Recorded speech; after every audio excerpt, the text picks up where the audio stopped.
In this video, I'm going to teach you how to connect PlayStation 4 controller to Samsung S24 Ultra. It's a very easy process, so make sure to follow along. In this video, I'm going to teach you how to properly set up a PlayStation 4 controller and connect it to your Samsung S24 Ultra completely wirelessly. You will be able to use it wirelessly indefinitely as long as the DualShock 4 is sufficiently charged.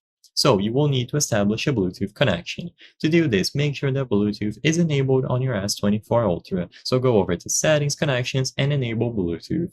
With this done, you will be able to put the PlayStation 4 controller into pairing mode. So power on the controller and then press and hold the PlayStation button and the share button simultaneously for a few seconds. You will know that it is in pairing mode when you see the light bar on the controller start flashing, indicating that you will be able to pair it up to any device. Now, if you look under the list of available Bluetooth devices on your S24 Ultra, you will be able to choose the PlayStation 5 controller from there, and with this done, the connection will be established. The light bar will remain stable, and you will be able to open any game that supports PlayStation 4 controller inputs, so something like Minecraft, Roblox, or even GeForce Now or any other emulators. As long as it is properly connected over Bluetooth, you will be able to use it as much as you want. Make sure that the controller is sufficiently charged, and it is only going to be disconnected once the battery runs out, and you will be able to charge it back up again to connect it once more.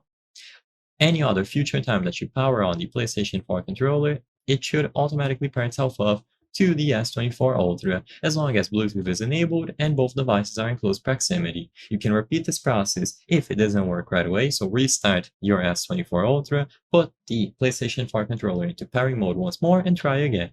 I hope I was able to help you on how to connect PlayStation 4 controller to Samsung S24 Ultra. If this video helped you, please be sure to leave a like and subscribe for more very easy tips. Thank you for watching.